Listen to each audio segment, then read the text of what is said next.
Hello friends, ഇന്നത്തെ വീഡിയോയിൽ കാണാൻ പോകുന്നത് ഓല S1 Pro Gen 2ൻ്റെ ഒരു 6000 കിലോമീറ്റർ ഓടിയതിൻ്റെ ഒരു ഓണർഷിപ്പ് റിവ്യൂ ആണ് കാണാൻ പോകുന്നത്. പിന്നെ ഈ വണ്ടീനെ കുറിച്ച് ഞാനൊരു 6 മാസം മുന്നേ ഒരു വീഡിയോ എൻ്റെ യൂട്യൂബിൽ അപ്ലോഡ് ചെയ്തിട്ടുണ്ടായിരുന്നു. അതായത് എൻ്റെ ഫ്രണ്ടിൻ്റെ വണ്ടിയായിരുന്നു. അപ്പോൾ അതിൻ്റെ ഒരു ചെറിയൊരു ഓണർഷിപ്പ് റിവ്യൂ ആയിരുന്നു അത് ഞാൻ ചെയ്ത് കഴിഞ്ഞ് അത് കണ്ടിട്ട് ഒരു ഇൻസ്പയർ ആയിട്ടാണ്. ആ സമയത്ത് വണ്ടി കുഴപ്പമില്ലാന്ന് എനിക്ക് തോന്നിയത് കൊണ്ടാണ് ഞാൻ ഈ വണ്ടി എടുക്കാനുള്ള കാരണം. ഏകദേശം ഒരു 5 മാസം കഴിഞ്ഞ ഡിസംബർ 17-ാം തീയതിയാണ് ഞാൻ ഈ വണ്ടി വാങ്ങിയത്. ഇപ്പോൾ ഏകദേശം ഒരു കറക്റ്റ് ഇന്ന് 17-ാം തീയതി 5 മാസമായി. 5 മാസം കൊണ്ട് ഏകദേശം ഒരു 6000 കിലോമീറ്റർ ഞാൻ ഓടിച്ചിട്ടുണ്ട്. അപ്പോൾ അതിൻ്റെ ഒരു എക്സ്പീരിയൻസ്, അത് പോസിറ്റീവായാലും നെഗറ്റീവായാലും എന്താണെങ്കിലും ഓപ്പണായിട്ട് ഞാൻ അതിൽ പറയാൻ പോവാണ്. പല ആൾക്കാർക്കും പല എക്സ്പീരിയൻസാണ്, അത് ലാഭമാവാം നഷ്ടമാവാം. പക്ഷേ ഞാൻ ഇപ്പോൾ പറയാൻ ഉദ്ദേശിക്കുന്നത്, ഞാൻ ഉപയോഗിക്കുന്ന ഈ വണ്ടീനെ കുറിച്ച്, ഇത് എനിക്ക് എങ്ങനെ ലാഭമാണോ നഷ്ടമാണോ ആ ഒരു ഡീറ്റെയിൽസാണ് ഞാൻ പറയുന്നത്. ഫസ്റ്റ് ഓഫ് ഓൾ എനിക്ക് ഇതിൽ പറയാൻ ഉദ്ദേശിക്കുന്ന കാര്യം ഇതിൻ്റെ സോഫ്റ്റ്വെയർ കാര്യങ്ങളാണ്. അപ്പോൾ ഈ വണ്ടി നമുക്ക് ഫോണിലൂടെ തന്നെ കൺട്രോൾ ചെയ്യാൻ പറ്റും. അപ്പോൾ അതിൻ്റെ ആപ്പിലുള്ള കുറച്ച് ഡീറ്റെയിൽസ് കാര്യങ്ങളാണ് പറയുന്നത്. നമ്മൾ ആപ്പ് ഓപ്പൺ ചെയ്ത് കഴിഞ്ഞാൽ തന്നെ കാണാൻ പറ്റും ഈ വണ്ടി നമുക്ക് ആപ്പ് ത്രൂ ഓൺ ചെയ്യാനും ഓഫ് ചെയ്യാനും, പിന്നെ അത് എത്ര ചാർജ് ഉണ്ട്, അതിൽ എത്ര കിലോമീറ്റർ വരെ ഓടും, അങ്ങനത്തെ കുറച്ച് ഡീറ്റെയിൽസൊക്കെ ഉണ്ടാകും. ഈ ആപ്പിൽ തന്നെ വേറെ കുറേ ഓപ്ഷൻസ് ഉണ്ട്. അതെന്താണെങ്കിലും ഇതിൻ്റെ പ്രോക്സിമിറ്റി അൺലോക്ക് എന്നൊക്കെ പറഞ്ഞിട്ട് അത് ഇതുവരെ യൂസ് ചെയ്തിട്ടില്ല, മീൻസ് യൂസ് ആവുന്നില്ല, വെറുതെ കൊടുത്തിട്ടൊന്നും മാത്രമേ ഉള്ളൂ. ഇനി ഫ്യൂച്ചറിൽ റെഡി ആവുമായിരിക്കും. പിന്നെ അത് കഴിഞ്ഞാൽ അതിൻ്റെ സ്കൂട്ടർ ആക്സസ് ഉണ്ടാകും. അതായത് ഇപ്പോൾ എൻ്റെ വണ്ടിയിൽ എനിക്കും എൻ്റെ ഏട്ടനും എൻ്റെ ഫ്രണ്ടിനും അങ്ങനെ 3 ആൾക്കാർക്ക് ആക്സസ് ചെയ്യാൻ പറ്റിയ ഒരു രീതി തന്നെ ആഡ് ചെയ്തിട്ട് അത് നമുക്ക് എത്ര ആൾക്കാർ വേണമെങ്കിലും ആഡ് ചെയ്യാൻ പറ്റുന്നതുകൊണ്ട്.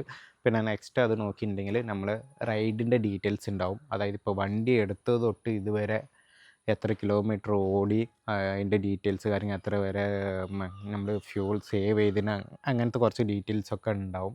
പിന്നെ അതുമാത്രമല്ല, നമുക്ക് ഈ ആപ്പ് ത്രൂ തന്നെ നമ്മളെ സർവീസ് കാര്യങ്ങളൊക്കെ ഇതിൽ ബുക്ക് ചെയ്യാനും പറ്റും. ഇങ്ങനെ കുറച്ച് മാപ്പ് കാര്യങ്ങൾ, അങ്ങനത്തെ കുറച്ച് കാര്യങ്ങളൊക്കെ ഇതിലുണ്ട്. ഈ ആപ്പിൻ്റെ നെഗറ്റീവ് കാര്യങ്ങൾ എന്തൊക്കെയാണെങ്കിൽ, ഇത് കിലോമീറ്റർ റേഞ്ച് കിലോമീറ്ററൊക്കെ എപ്പോഴും ക്ലിയർ ആയിട്ട് കാണിച്ചോളന്നില്ല. എനിക്ക് ഇത്രയും കാലം ഇത് ഇപ്പോൾ നമ്മൾ വണ്ടിയിൽ ഒരു 5890 സംതിങ് കിലോമീറ്റർ ഓടിയിട്ടുണ്ടെങ്കിലും എനിക്കിതിൻ്റെ മുന്നേയൊക്കെ ഇപ്പോൾ ഫോർ എക്സാമ്പിൾ ഒരു 5000 കിലോമീറ്റർ ഓടിയിട്ടുണ്ടെങ്കിൽ എനിക്ക് അതിൽ ചിലപ്പോൾ 4600 4500 ആ ഒരു റേഞ്ചിലൊക്കെയാണ് കാണിച്ചിട്ടുണ്ട്. അതായത് ക്ലിയർ ആയിട്ട് കാണിച്ചിട്ടുണ്ട്. ഇപ്പോൾ ജസ്റ്റ് ഒരാഴ്ച മുന്നേ തൊട്ടിട്ടാണ് ക്ലിയർ ആയിട്ട് ഇതിൽ വണ്ടീൻ്റെ കിലോമീറ്ററും ആപ്പിൻ്റെ കിലോമീറ്ററും ഒക്കെ ക്ലിയർ ആയിട്ടുള്ളത്. അതേപോലെ ഇതിൻ്റെ ബ്ലൂടൂത്ത് കണക്ഷൻ ചില സമയത്ത് കൂടുതൽ സമയം ക്ലിയർ ആയിട്ട് കണക്റ്റഡ് ആവും, ചില സമയത്ത് കണക്റ്റഡ് ആവുന്ന ഒരു ബുദ്ധിമുട്ടുണ്ടായിരുന്നു. ഇതൊക്കെ നമ്മൾ ആപ്പിൻ്റെ അപ്ഡേഷനോ അല്ലെങ്കിൽ സോഫ്റ്റ്വെയറിൻ്റെ അപ്ഡേഷനോ അങ്ങനത്തെ കാര്യങ്ങൾ കൊണ്ടായിരിക്കാം ക്ലിയർ ആവാത്തതെന്ന് ഞാൻ വിചാരിച്ചു. പക്ഷേ എൻ്റെ വണ്ടീൻ്റെ സോഫ്റ്റ്വെയർ അപ്ഡേഷനും ആപ്പിൻ്റെ അപ്ഡേഷനും ഒക്കെ അപ്പ് ടു ഡേറ്റ് ആയതുകൊണ്ട്, അങ്ങനത്തെ ആ ഒരു കാരണം കൊണ്ടല്ല ഇത് ഇങ്ങനെ എറർ കാണിച്ചിട്ടുണ്ടായിരുന്നു. അത് എനിക്കറിയില്ല, ഇപ്പോൾ ക്ലിയർ ആയിട്ട് കാണിക്കുന്നുണ്ട്. അപ്പോൾ അങ്ങനത്തെ പ്രശ്നങ്ങളുണ്ട്, എപ്പോഴും ഇത് ക്ലിയർ ആയിക്കോളണമെന്നില്ല. അപ്പോൾ ഇതൊക്കെയാണ് സോഫ്റ്റ്വെയറിനെ കുറിച്ച് ഈ ആപ്പിനെ കുറിച്ചും എനിക്ക് സിമ്പിളായിട്ട് പറയാനുള്ളത്. ഈ വണ്ടീൻ്റെ ഫുൾ റേഞ്ച് പറയുന്നത് കമ്പനി അവകാശപ്പെടുന്നത് 198 കിലോമീറ്ററാണ്. ആ 198 കിലോമീറ്റർ എന്ന് പറയുന്നത് അത് അവരെ ഒരു റൈഡിങ് സ്റ്റൈലുണ്ട്. ഇതിൽ 4 ടൈപ്സ് റൈഡിങ് മോഡ്സാണ് വരുന്നത്. എക്കോ, നോർമൽ, സ്പോർട്സ്, ഹൈപ്പർ എന്ന് പറഞ്ഞിട്ട്. അതിൽ എക്കോയിൽ ഇട്ടിട്ട് ഇത്ര കിലോ വെയിറ്റുള്ള വ്യക്തി ഇരുന്ന് നമ്മൾ ട്രാക്കിൽ ഓടിച്ചു കഴിഞ്ഞാലാണ് ആ റേഞ്ച് ഒക്കെ കിട്ടുക. പക്ഷേ നോർമലിൽ നമുക്ക് കിട്ടുന്നത്, ഞാനിപ്പോൾ ഈ നോർമൽ റേഞ്ച് എന്ന് പറയുന്നത് കമ്പയർ ചെയ്യുന്നത് ഏതിൻ്റെ ഒപ്പമാണെങ്കിൽ, നമ്മൾ നോർമൽ ഒരു പെട്രോൾ വണ്ടി, ഇപ്പോൾ എൻ്റെ കയ്യിൽ ആക്സസ് ഉണ്ട്.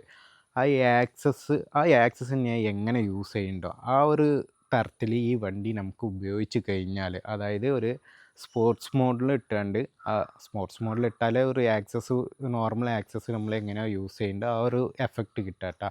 അപ്പോൾ ആ റേഞ്ചിൽ നമ്മൾ ഓടിക്കുകയാണെങ്കിൽ, അതായത് മൈൻഡ് ഫ്രീ ആയിട്ട് ടെൻഷനില്ല, ഈ വണ്ടി നിൽക്കില്ലേ. അതായത് ഫുൾ ചാർജ് ചെയ്തിട്ട് നമ്മളൊരു 50 കിലോമീറ്ററിൻ്റെ ഉള്ളിൽ നമ്മളൊരു നോർമൽ ആക്സസ് ആ രീതിക്കൊക്കെ നമ്മൾ ഓടിക്കുകയാണെങ്കിൽ ഈ വണ്ടിക്ക് കിട്ടുന്നത് ഏകദേശം ഒരു 100 കിലോമീറ്റർ റേഞ്ചൊക്കെയാണ് ഉണ്ടാവുക. 100 കിലോമീറ്റർ റേഞ്ച് എന്ന് പറയുന്നത് അത് മൈൻഡ് ഫ്രീ ആയിട്ട് ഓടിക്കുമ്പോൾ കേട്ടോ. അതല്ലാണ്ട് നമ്മൾ കുറച്ചും കൂടി ഒരു കൂടുതൽ കിലോമീറ്ററൊക്കെ കിട്ടണമെങ്കിൽ ഒരു നോർമൽ മോഡ്സിലൊക്കെ ഇട്ടിട്ട് ഒരു 40 കിലോമീറ്റർ സ്പീഡ് ആ റേഞ്ചിൽ സിംഗിളായിട്ട് പതുക്കെ ഇങ്ങനെ പോയി വരാണെങ്കിൽ മാക്സിമം ഒരു 140 ആ റേഞ്ചിലൊക്കെയാണ് എനിക്ക് കിട്ടിയത്. പക്ഷേ നമ്മൾ മൈൻഡ് ഫ്രീ ആയിട്ട് ഒരു 50 60 ആ റേഞ്ചിൽ ഒരു പെട്രോൾ വണ്ടി യൂസ് ചെയ്യുന്നത് പോലെ യൂസ് ചെയ്യുകയാണെങ്കിൽ നമുക്ക് 100 കിലോമീറ്ററിൻ്റെ ഉള്ളിൽ തന്നെ ഒരു 100 കിലോമീറ്റർ വരെ കിട്ടും, ആ റേഞ്ചിൽ കിട്ടും.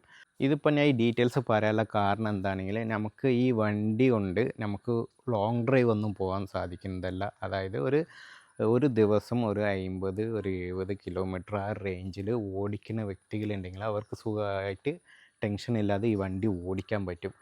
പെട്ടെന്ന് ഈ വണ്ടിയായിട്ട് എങ്ങോട്ടെങ്കിലും പോകണം, അതായത് നോർമൽ നമ്മളിപ്പോൾ ഒരു ദിവസം നമ്മളിപ്പോൾ ഒരു ഓഫീസോ കാര്യങ്ങളോ അല്ലെങ്കിൽ എന്തെങ്കിലും വർക്കിനോ കാര്യങ്ങളൊക്കെ പോയി വന്ന് 1 കിലോമീറ്റർ ഓടിക്കഴിഞ്ഞാൽ പിന്നെ അത് കഴിഞ്ഞിട്ട് പെട്ടെന്ന് വേറെ എന്തെങ്കിലും ഒരു അത്യാവശ്യത്തിന് ഈ വണ്ടി എടുത്ത് പോകാമെന്ന് പറഞ്ഞാൽ അത് നടക്കുന്ന കാര്യമില്ല. അപ്പോൾ ആ സമയത്ത് നമുക്ക് ഈ വണ്ടി പോയി തിരിച്ചെത്തോ അങ്ങനത്തെ ടെൻഷൻ അടിക്കാനുള്ള ഒരുപാട് സ്കോപ്പുണ്ട്. ഈ വണ്ടി ഞാൻ ഓടിച്ചതിൽ എനിക്ക് ഏറ്റവും കൂടുതൽ ടെൻഷൻ അടിക്കാൻ കാരണം അതൊക്കെയാണ്. കൂടുതൽ സമയത്ത് ഞാൻ ഈ വണ്ടി വീട്ടിൽ തിരിച്ചെത്തുമ്പോൾ എനിക്ക് 10% അടിയിലൊക്കെയാണ് ഇതിൻ്റെ ബാറ്ററി ചാർജ് ഉണ്ടാവുക. ചില സമയത്ത് ഒരു പ്രാവശ്യം ഇതിൻ്റെ ബാറ്ററി കഴിഞ്ഞിട്ട് ഞാനൊരു 2-3 കിലോമീറ്റർ വരെ ഉന്തി കൊണ്ടുവന്നിട്ടുണ്ട്. എന്നെ സംബന്ധിച്ചോളം ഞാൻ ഈ ലൈൻ വർക്ക് ആയതുകൊണ്ട്, ഓട്ടോമൊബൈൽ ഫീൽഡ് ലൈൻ വർക്ക് ആയതുകൊണ്ട് ഞാൻ ലോങ് റൈഡ് പോകുമ്പോൾ ആക്സസ് ആയിട്ടാണ് പോകൽ. അല്ലെങ്കിൽ നോർമൽ ചെറിയ രീതിക്കുള്ള ഓട്ടങ്ങളൊക്കെ ഉള്ള സമയത്ത് ഈ വണ്ടി കൊണ്ടാണ് പോകുന്നത്. എന്നിരുന്നാലും ഈ വണ്ടി ഞാൻ അതുവരെ ഓടിച്ചതിൽ ഒരു 70% ഞാൻ ടെൻഷൻ അടിച്ചിട്ടാണ് ഓടിച്ചിട്ടുള്ളത്. പിന്നെ ഇതിൽ എടുത്ത് പറയാനുള്ള വേറെ ഒരു പോസിറ്റീവ് കാര്യം എന്താണെങ്കിൽ ഇത് EV ആയതുകൊണ്ട് നമുക്ക് ദിവസമുള്ള ചിലവ്, അതായത് പെട്രോൾ അടിക്കേണ്ട ആവശ്യമില്ലല്ലോ. അപ്പോൾ അങ്ങനെ ദിവസം വരുന്ന ചിലവൊക്കെ കുറഞ്ഞ് കിട്ടും. ദിവസം ഇതിൻ്റെ ഒരു ഇത് വെച്ച് നോക്കുമ്പോൾ ഒരു 200 രൂപയ്ക്കെങ്കിലും ഞാൻ പെട്രോൾ വണ്ടി യൂസ് ചെയ്യുകയാണെങ്കിൽ ഒരു 200 രൂപയ്ക്കെങ്കിലും പെട്രോൾ അടിക്കേണ്ട ആവശ്യമുണ്ട്. അത് ഈ വണ്ടി ഉള്ള സമയത്ത് എനിക്ക് അത് അടിക്കേണ്ട ആവശ്യമില്ല. ലോങ് ടൈമിൽ ഈ വണ്ടി ഒരു 3-4 വർഷം എനിക്ക് യൂസ് ചെയ്യുകയാണെങ്കിൽ എനിക്ക് പെട്രോളിൻ്റെ പൈസ ലാഭം ഉണ്ടാവും. പക്ഷേ ഇതിൽ വേറെ ഒരു കാര്യം എന്താണെങ്കിൽ ടെൻഷൻ ഉണ്ട്, അതിൻ്റെ പുറമെ ലാഭമുണ്ട്. പിന്നെ ഞാൻ വേറെ ഒരു കാര്യം പറഞ്ഞിട്ടുണ്ടായിരുന്നു, ഞാൻ മാക്സിമം വീട്ടിലേക്ക് എത്തുന്ന സമയത്ത് ഒരു 60-70% വീട്ടിലേക്ക് എത്തുമ്പോഴേക്കന്നെ ഏകദേശം ഒരു 10%-ൻ്റെ കീഴിലാണ് ബാറ്ററി ചാർജ് ഉണ്ടാവുക. അപ്പോൾ 10%-ൻ്റെ അടിയിലേക്ക് പോകുമ്പോൾ തന്നെ എനിക്ക് ഒരുപാട് പ്രാവശ്യം മെസ്സേജ് വന്നിട്ടുണ്ട്, നിങ്ങളുടെ ബാറ്ററി ഇത്ര ശതമാനത്തിൻ്റെ കീഴിലാണ്, ഡ്രൈ ആണ്, ഇങ്ങനെ ഓടിക്കുകയാണെങ്കിൽ നിങ്ങൾക്ക് ഇതിൻ്റെ വാറണ്ടി കിട്ടാനുള്ള ചാൻസ് കുറവാണെന്നൊക്കെ പറഞ്ഞ് മെസ്സേജ് വരുന്നുണ്ട്. പക്ഷെ നമ്മളിത് വാങ്ങുന്ന സമയത്തൊന്നും അവരത് പറയുന്നില്ല. പിന്നെ എന്താണെങ്കിൽ ഇങ്ങനെ ഇത്ര ആയിക്കഴിഞ്ഞാൽ ബാറ്ററി വാറണ്ടി കിട്ടില്ല എന്നൊന്നും പറയുന്നില്ല. ഇതൊക്കെ നമ്മൾ എടുത്ത് കഴിഞ്ഞിട്ടാണ് ഇങ്ങനത്തെ കാര്യങ്ങളൊക്കെ നമ്മൾ അറിയുന്നത്. അപ്പോൾ മാക്സിമം ഈ വണ്ടി യൂസ് ചെയ്യേണ്ടവർ ശ്രദ്ധിക്കുക, ഈ 10%-ൻ്റെ അടിയിൽ ബാറ്ററി ആവാതെ ഓടിക്കാൻ ശ്രമിക്കുക. പക്ഷേ എൻ്റെ അഭിപ്രായത്തിൽ അത് നടക്കാൻ ചാൻസ് കുറവാണ്. നമുക്ക് മാക്സിമം ഈ വണ്ടി ആ ഒരു ലെവലിൽ എത്തും. നമ്മളെ ലൈഫ് സ്റ്റൈൽ അങ്ങനെയാണ്, അതായത് ലൈൻ വർക്ക് അങ്ങനെയൊക്കെ ആയത്. പിന്നെ വേറെ ഒന്നും പറയാനില്ലല്ലോ, ബാക്കിയുള്ളത് വരുന്നിടത്ത് വെച്ച് കാണാം, അത്രയേ ഉള്ളൂ. ഈ വണ്ടിക്ക് സോഫ്റ്റ്വെയർ ആയിട്ട് എന്തെങ്കിലും എററോ കാര്യങ്ങളൊക്കെ വരികയാണെങ്കിൽ കമ്പനി പറയുന്നത് ഇതിൻ്റെ എന്താ ബഗ്സ് ക്ലിയർ ആക്കുക അങ്ങനെ എന്താ പറയുന്നത്. അതായത് നമ്മളെ വണ്ടീൻ്റെ പവർ ബട്ടണും പിന്നെ ഈ ഒരു റിവേഴ്സ് ബട്ടൺ ഉണ്ട്, ഇതും കൂടി കുറച്ച് നേരം നെക്കി പിടിച്ചിട്ടുണ്ടെങ്കിൽ വണ്ടി ഓട്ടോമാറ്റിക്കായിട്ട് റീസ്റ്റാർട്ട് ആകും. റീസ്റ്റാർട്ട് ആകുമ്പോൾ അങ്ങനെ എന്തെങ്കിലും എററോ കാര്യങ്ങളൊക്കെ ഉണ്ടെങ്കിൽ ക്ലിയർ ആവുന്ന എന്നാണ് പറയുന്നത്. ആദ്യമൊക്കെ അങ്ങനെ എന്തെങ്കിലുമൊക്കെ എനിക്ക് എറർ കാണിക്കുകയാണെങ്കിൽ അങ്ങനെ ഞാൻ ഓപ്പറേറ്റ് ചെയ്തിട്ടുണ്ടായിരുന്നു, അത് റെഡി ആവലൊക്കെ ഉണ്ട്. ഒരു കമ്പനി പറയുന്നതൊക്കെ ഒരുവിധം അക്സെപ്റ്റബിളാണ് കേട്ടോ. ചെറിയ ചെറിയ എറർ കാര്യങ്ങളൊക്കെ ഉണ്ടെങ്കിൽ ഇങ്ങനെ റീബൂട്ട് ചെയ്യുമ്പോൾ ക്ലിയർ ആവലുണ്ട്.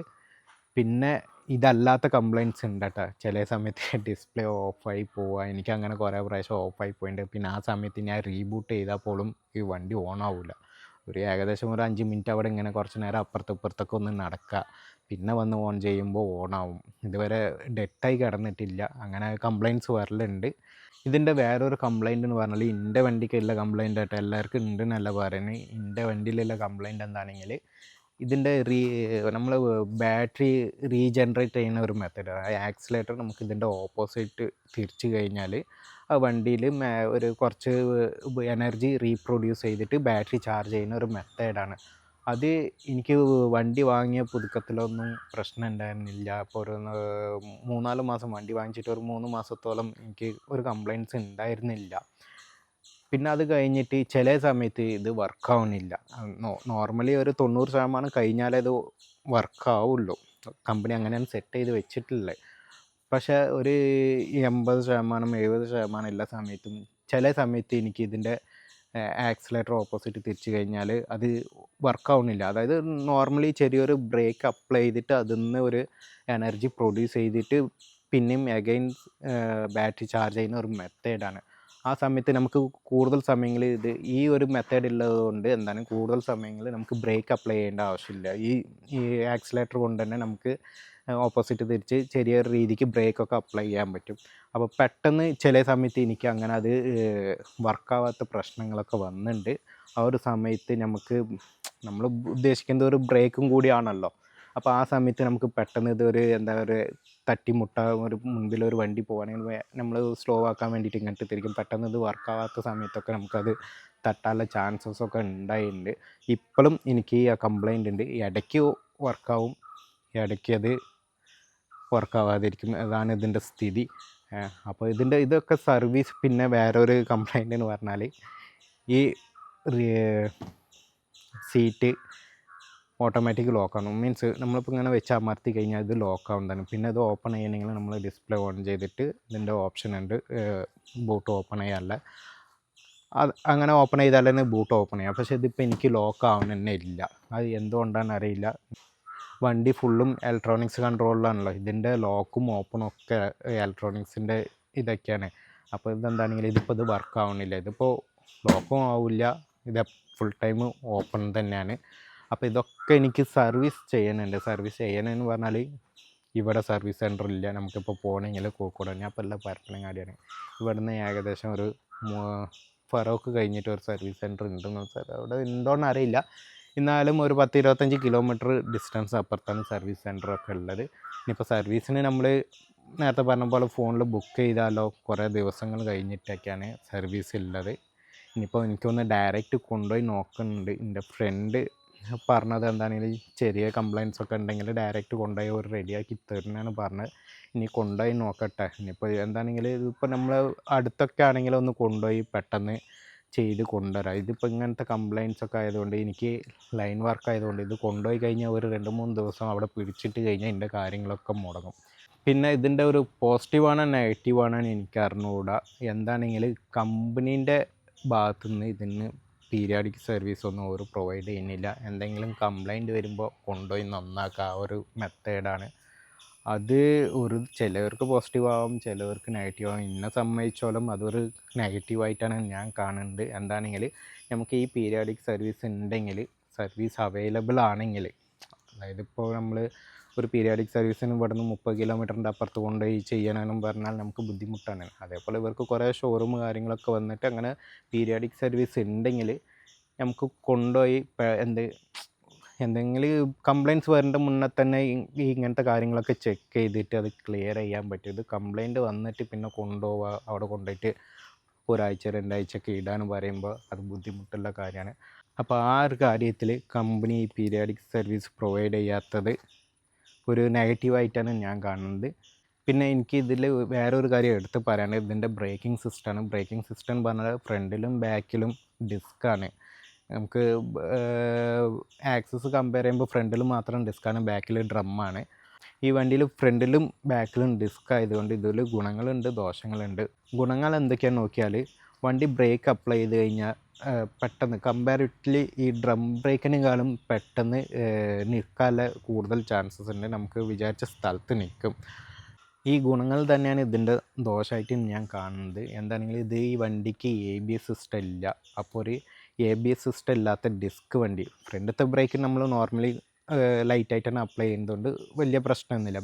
ബാക്കത്തെ ഇതെന്ന് പറഞ്ഞാൽ ABS സിസ്റ്റം ഇല്ലാത്തൊരു ഡിസ്ക് ബ്രേക്ക് ആയതുകൊണ്ട് എന്താണെങ്കിൽ ഇത് പെട്ടെന്ന് സ്കിഡ് ആവലുണ്ട് തന്നെ. എവിടെയെങ്കിലും നമ്മൾ അത്യാവശ്യം നല്ല സ്പീഡ് പോകുമ്പോഴോ എന്തെങ്കിലും ലൈറ്റായിട്ട് അപ്ലൈ ചെയ്യുമ്പോൾ തന്നെ ഈ പെട്ടെന്ന് ലോക്കാകുമ്പോൾ വണ്ടി സ്കിഡായിട്ട് പോകലുണ്ട്. അങ്ങനെ ഒത്തിരി പ്രാവശ്യം എനിക്ക് സംഭവിച്ചിട്ടുണ്ട്.